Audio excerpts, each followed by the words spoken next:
Selain khawatir akan terjadi mungkin sita aset atau sita jaminan, Pak, kan perkara ini juga sudah dilaporkan, dilimpahkan ke ke Bareskrim ya, Pak, ya, secara pidana. Saya adukan ke Bareskrim, ya. Kemudian Bareskrim membuat laporan. Jadi apakah kemungkinan ini pihak BMT khawatir ada tindakan-tindakan dari kepolisian mungkin akan menggeledah kantor BMT untuk mencari dokumen-dokumen tersebut? Mungkin juga. Ya bisa jadi.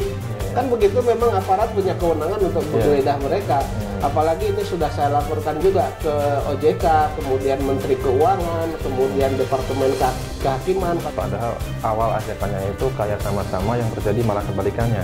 Investornya yang jatuh, yang ngajak nih yang makin kaya. Iya, makin kaya yang ngajak. Bersembunyi. Menyembunyikan diri, ya kan? Menyembunyikan diri, lari dari tanggung jawab, dan takut juga takut juga nanti kalau ada aparat dan lain sebagainya, karena ini kan sudah masuk di Mabes Polri.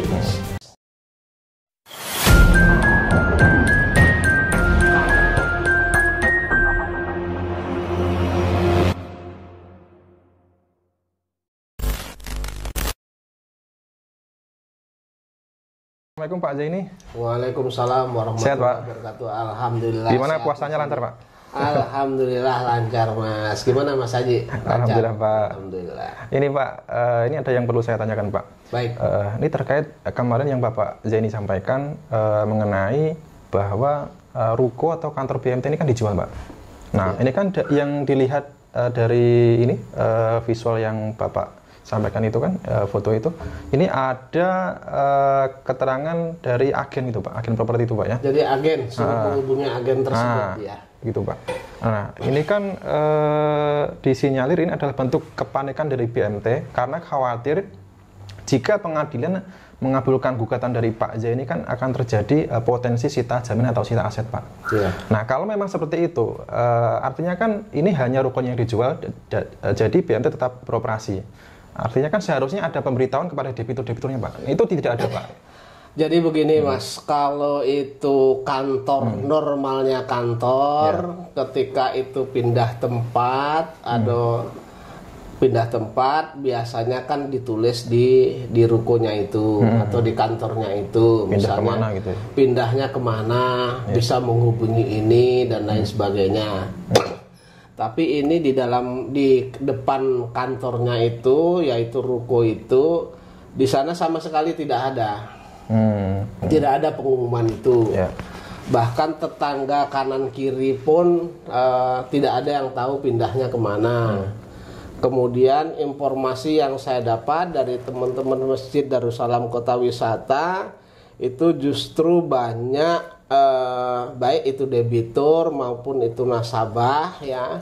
Mungkin juga ini mungkin sebagai debitur yang minjam uang kepada koperasi Darussalam Madani, BMT Darussalam Madani, ataupun mungkin juga yang menabung di sana.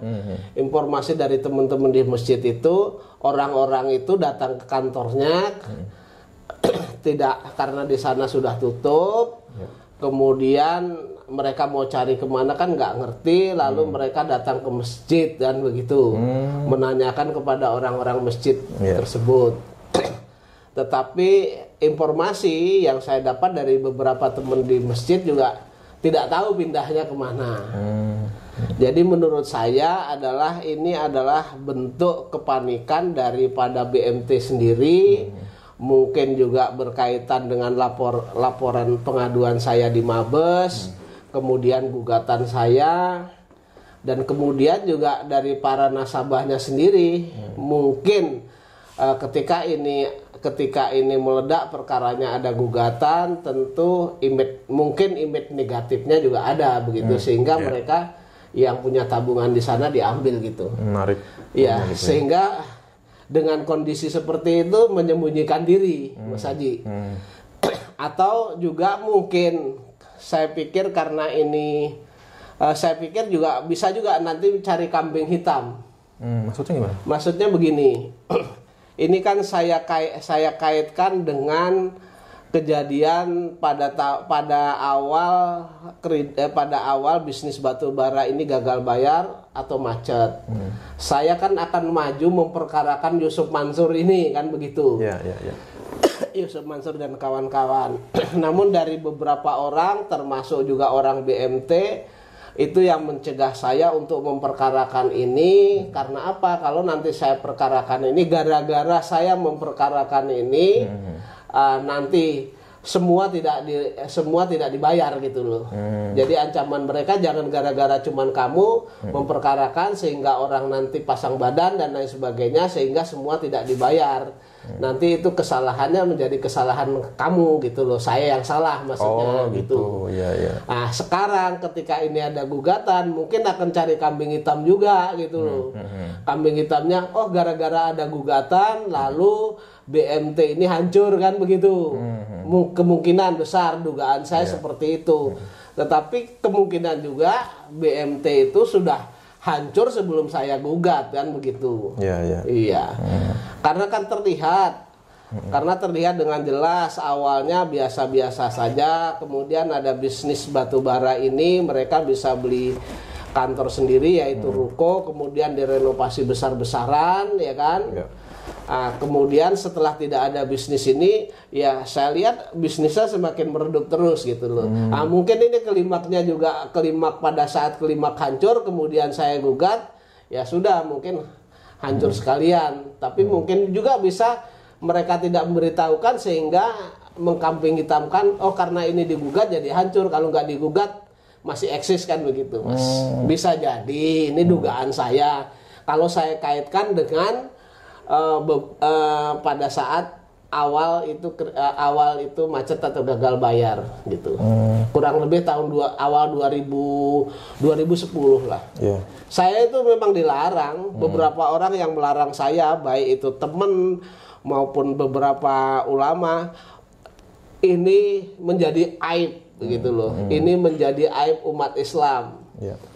Terus kemudian YM ini masih potensial, kemungkinan bisa bayar. Kalau yang lain-lain dia bilang kalau nanti ini digugat nggak dibayar semua, itu kesalahan menjadi kesalahanmu gitu. Padahal saya kan memperjuangkan uang saya sendiri dan para investor yang ingin uangnya pulang kan. Dan kenyataannya ketika ini tidak ada gugatan, justru pidananya sudah habis waktunya, ya kan? Uangnya juga tidak kembali. Hanya sekarang tersisalah kita bisa mengajukan upaya hukum, yaitu hukum perdata. Tapi itu kan kemungkinan lama gitu loh. Selesainya lama gitu. Berarti sampai saat ini pun juga belum jelas Pak. Jadi sebenarnya BMT ini benar-benar tutup beroperasi atau bangkrut atau bagaimana, belum jelas ya Pak ya? Belum tahu. Tapi yang jelas memang kantornya kondisinya sudah ditutup dan di sana ada agen properti. Kemudian saya dapat informasi katanya kantor itu mau dijual. Gitu. Ini Pak, dari para anggota atau ketua dari BMT ini Pak, ini selama ini kan belum ada satupun yang muncul ke permukaan nih Pak, muncul ke media gitu Pak. Kalau misalkan ada investor yang mencoba menghubungi, pasti ini mereka tutup mulut Pak ya, atau menutup diri Pak. Tapi atau adakah mungkin pihak-pihak lain atau wartawan Pak yang sudah berhasil menghubungi dari ketua-ketua BMT ini dan apa responnya Pak? Kalau dari investor sendiri pada saat awal tahun 2000 kalau nggak salah 2001 ada dibentuk task force itu mereka awalnya ketua BMT yang namanya Chandra Darmawan tuh masih mau. Chandra Darmawan tuh masih mau datang di rapat-rapat. Cuman kemudian ketika ini mau kita perkarakan, mereka juga agak keberatan. Kemudian dokumen-dokumen berkaitan dengan investasi itu pada saat itu Chandra mengatakan ada kan begitu Chandra Darmawan ini. Kemudian ketika kita mau jalan, kebetulan juga ada dokumen sertifikat investasi itu keluar fotokopinya dari tangannya Chandra ke tangannya Pak Kolik kan gitu. Dari Pak Chandra itu. Ya, tapi fotokopinya.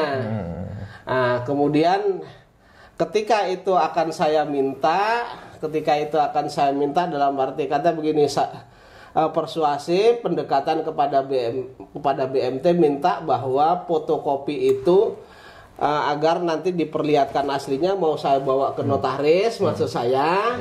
nanti di sana saya legalisir sehingga sesuai dengan aslinya, sehingga ketika saya itu nanti bawa ke pengadilan itu berwujud seperti sama dengan aslinya. Itu Chandra menghilangkan diri. Itu sudah saya hubungi juga via WA, saya enggak dijawab, via telepon juga enggak dijawab. Kemudian teman-teman baik itu Pak Nur Kholik, Nur Samsu dan lain sebagainya sudah tidak menjawab, artinya diabaikan. Nah, kemudian informasi yang saya dapat dari Pak Darso itu pernah menghubungi sekretarisnya yang bernama Yudi Suwardi. Itu juga posisinya mereka tidak mau menjawab karena bukan kapasitasnya menjawab. Yang punya kapasitas menjawab adalah ketua umum koperasi. Ketua umum koperasi kemudian dihubungi oleh Pak Darso. Itu juga mereka no comment, nggak mau jawab karena sudah dilimpahkan ke pengacara kan begitu. Kemudian Pak Darso menghubungi pengacaranya, juga pengacaranya no comment, nanti saja di pengadilan begitu. Jadi artinya mereka tutup mulut lah. Menurut saya kalau mereka nggak bersalah, mengapa tutup mulut kan begitu? Iya. Jadi terkesan ini saling menutupi satu sama lain, saling melindungi begitu ya. Iya. Bentar Pak, tadi Bapak menyebutkan bahwa sertifikat fotokopi itu yang menyerahkan dulu ke Pak Nur Kholik adalah Pak Chandra itu Pak? Chandra. Ya. Atau mungkin begini Pak, tutupnya kantor BMT, dijualnya ruko ini Pak. Nah ini atau jangan-jangan adalah sebuah upaya untuk juga mungkin ya Pak, menyembunyikan dokumen asli tersebut Pak, sertifikat asli tersebut Pak? Kalau dokumen asli kan ada di tangan Chandra, ada di tangan Chandra karena kan Pak Ustadz Nur Kholik itu dapatnya dari Chandra. Artinya kalau dia ada fotokopinya kan aslinya pasti ada, nggak mungkin dia, ya kan begitu. Bisa jadi ketika ini nanti posisinya mereka menghilangkan diri, bisa jadi ada itikat tidak baik, ya kan, untuk mengambingkan hitam orang lain karena ada gugatan sehingga ini tutup dan lain sebagainya, atau ya mereka mungkin akan menjadi lebih senang, mereka bancaan lah di situ. Karena kan masih ada aset koperasi kan, yang mana sebagai anggota koperasi istrinya Pak Arif itu mulai daripada saat mereka jadi anggota koperasi ada setor berapa sampai dengan sekarang juga nggak pernah dapat SHU-nya Mas. Baik. Ya maksud saya begini Pak, selain khawatir akan terjadi mungkin sita aset atau sita jaminan Pak, kan perkara ini juga sudah dilaporkan, dilimpahkan ke ke Bareskrim ya Pak, laporan secara pidana. Saya adukan ke Bareskrim, kemudian Bareskrim membuat laporan. Jadi apakah kemungkinan ini pihak BMT khawatir ada tindakan-tindakan dari kepolisian mungkin akan menggeledah kantor BMT untuk mencari dokumen-dokumen tersebut, kan mungkin juga. Ya bisa jadi. Kan begitu, memang aparat punya kewenangan untuk menggeledah mereka. Apalagi ini sudah saya laporkan juga ke OJK, kemudian Menteri Keuangan, kemudian Departemen Kehakiman. Kalau Departemen Kehakiman menjawab kepada saya agar saya mengajukan gugatan perdata. Nanti apapun gugatan perdata itu hasilnya, kalau itu harus dibekukan koperasi, mereka akan bekukan gitu, eksekusinya. Baik Pak Denny, selanjutnya yang ingin saya tanyakan adalah ini terkait dengan perubahan ekonomi Pak, perubahan ekonomi dari para investor ini Pak setelah gagal bayar dari investasi ini Pak. Misalkan seperti Pak Ustadz Nur Kholik yang benar-benar jatuh Pak, yang tadinya punya rumah ya sekarang harus mengontrak sampai sekarang. Juga seperti misalkan Pak Wahyu yang sampai sakit stroke sekarang Pak, dan juga masih sama seperti yang dan ada yang sampai meninggal. Ada yang sampai meninggal menurut juga keluarganya juga karena berpikir itu gitu. Ini kan ada yang dari mulanya kaya setelah ikut investasi malah jatuh Pak. Nah ini dari ketua BMT ya, dari pihak negara Pak. Ini yang Bapak amati gimana Pak setelah adanya investasi? Kalau dari investor sendiri itu karena uangnya tidak pulang, pasti mereka banyak yang jatuh. Contohnya Pak Nur Kholik dan lain-lain lah begitu ya. Tapi kalau dari pejabat-pejabat dari BMT itu ya menurut saya ya mereka kaya Mas gitu. Karena apa? Ya kan? Karena mereka ini ada juga yang modal omong kosong Mas. Oh gitu. Artinya mereka ini ya mungkin mereka tahu karena itu nantinya akan dimacetkan, mereka tidak mau keluar uangnya sendiri ya kan, kemudian mengajak teman yang lain, dia dapat persentase itu Mas. Karena ini model bisnisnya Yusuf Mansur itu kan begitu semua. Ya. Semua multi level. Jadi nanti siapa yang bisa bawa orang, mereka dapat komisi gitu. begitu ya. Iya. Gitu. Ini dari dan lucu gitu loh. Pejabat dari BMT itu justru mereka ada beberapa orang yang mereka nggak keluar uang dari kantongnya pribadi, tetapi mereka ngajak orang. Ini kan lucu gitu loh. Iya, iya. Ya, dan itu ya kita mau aja dulu gitu loh, anehnya. Dan itu karena dibungkus Yusuf Mansur dengan bungkusan agama gitu. Ya. Itu yang terus menarik. nanti penghasilannya bisa sodakoh ya kan, sodakohnya ke pondok pesantren Yusuf Mansur yang di sana dicetak penghapus Al-Quran. Jadi ketika itu nanti masih dibaca, masih diajarkan, itu ilmunya akan mengalir terus. Tapi kenyataannya ya bohong belaka, Mas. Nggak ada yang bener itu omongannya. Oke, baik Pak. Ini selain itu Pak, ini juga terlihat dari ini Pak ya, adanya ruko dari BMT, karena sebelum adanya investasi JBN ini, BMT ini belum punya ruko Pak ya? Gini Mas, jadi Mas Haji juga nanti bisa telusuri ke Jamaah Masjid Darussalam itu. Kalau yang sudah lama di sini tinggalnya ya sekitar 15 tahun kayak saya, BMT itu dulu numpang kantornya Mas. Bahkan sebenarnya didirikan awal itu adalah lembaga untuk lembaga keuangan masjid. Nanti kalau ada keuntungan untuk masjid, kemudian yang kaya menyimpan uang di sana, kemudian disalurkan untuk membantu kaum duafa yang mereka butuh modal dan lain sebagainya. Tetapi ketika ini ada investasi batu bara ini, mereka beli kantor dan sudah melepaskan diri dari masjid Mas. Itu loh. Nah, yang awalnya itu menurut saya nggak punya apa-apa, ketika ada investasi ini bisa beli kantor, kemudian direnovasi dengan begitu bagus, begitu leknya di dalamnya. Terus kemudian investasi batu bara ini gagal bayar dan surut, itu juga mereka ngeredup terus.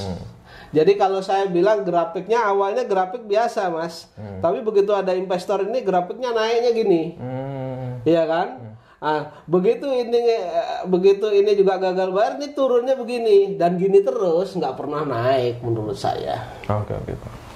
Tadi mengenai perubahan ya ekonomi dari BMT. Nah, kalau dari Yusuf Mansur yang Anda lihat gimana Pak? Ya dari Yusuf Mansur kan flexingnya begitu juga.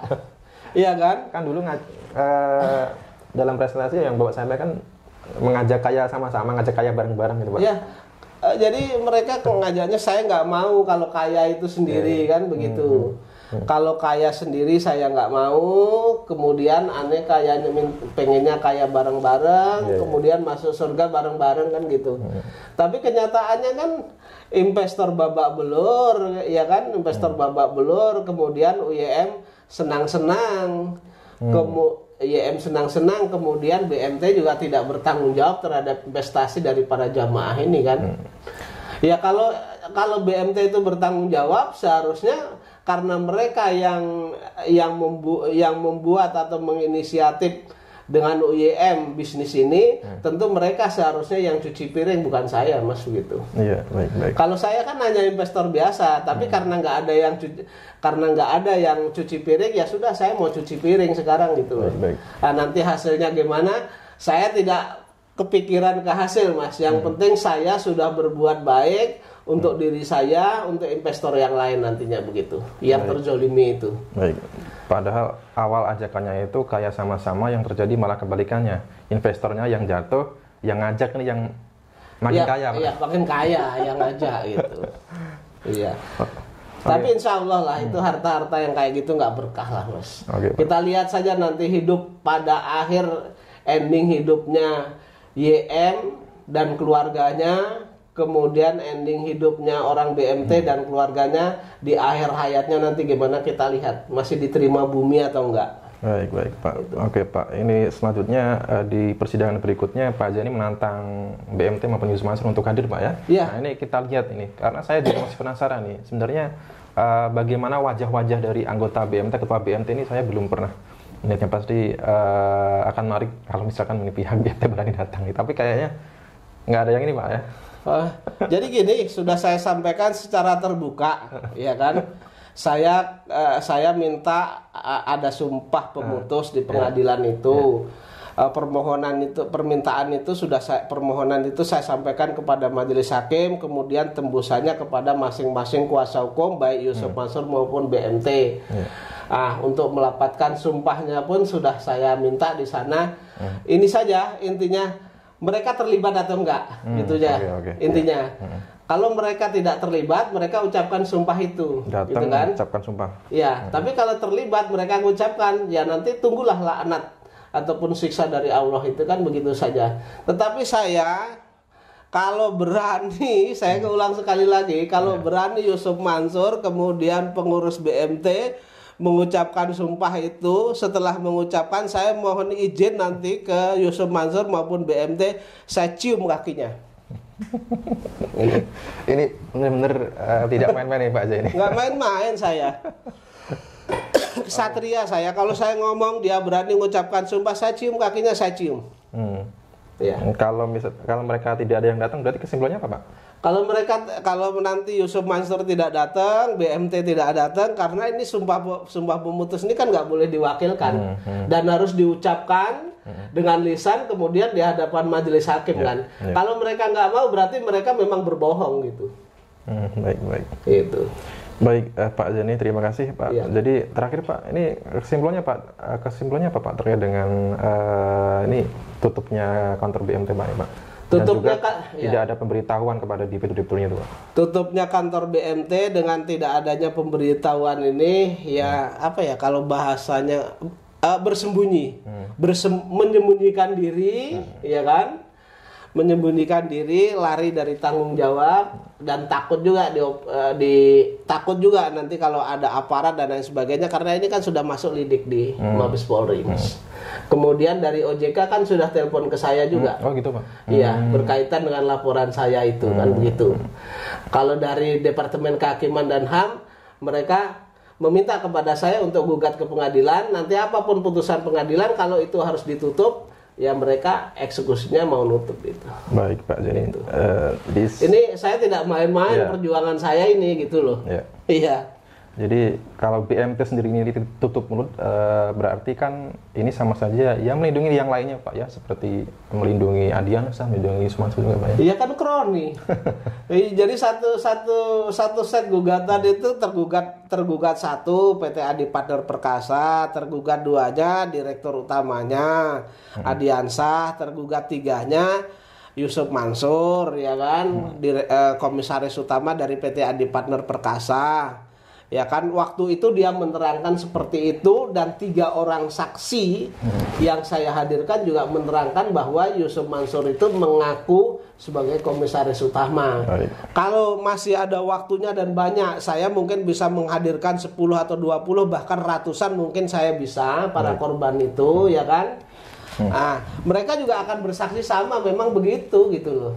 Dan sesuai dengan putusan 313 itu, 313 di Jakarta Selatan itu, Yusuf Mansur di sana digugat dalam kedudukannya sebagai komisaris utama. Nah, dugaan besar saya adalah bahwa memang ada perubahan anggaran dasar yang disetorkan kepada salah satu bank itu untuk mendapat fasilitas, tetapi tidak didaftarkan ke Departemen Kehakiman dan HAM itu, sehingga di sana tidak ada perubahan susunan pengurus daripada perusahaan PT Adi Partner Perkasa itu gitu. Baik Pak Zaini, terima kasih untuk sidang selanjutnya tanggal 4 Pak ya. Tanggal 4 nanti sidang. Saya himbau kepada kalau mau lihat Yusuf Mansur kemudian BMT itu berani atau tidak melayani sumpah pemutus ini pada tanggal 4 itu, kalian datanglah. Kan baik itu YouTuber, baik itu media massa, baik cetak maupun elektronik, datanglah kalian ke sana. Insya Allah saya izin hadir juga Pak ya. Nanti kita saksikan teman-teman ya. Berani nggak BMT dan juga Yusuf Mansur hadir dan juga mengucapkan sumpah seperti yang disampaikan atau tantangan oleh Pak Zaini Mustafa.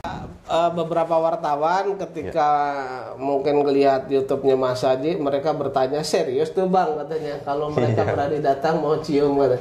Oh, saya bilang datanglah kalian, saya bilang gitu, nanti live aja seluruh Indonesia biar tahu semua kok, satu Indonesia nggak apa-apa. Kalau mereka berani mengucapkan itu kan gitu. Saya kaget juga nih Pak Zaini. Tapi kalau mereka nggak berani mengucapkan itu kan berarti mereka berbohong. Walaupun mereka misalnya mengucapkan berbohong bisa, tapi Allah lah yang mengadili itu kan. Gitu. Baik, terima kasih Pak Zaini Mustafa. Oke teman-teman ya, kita tunggu ya nanti tanggal 4 bagaimana dramanya. Oke, sekian. Assalamualaikum warahmatullahi wabarakatuh.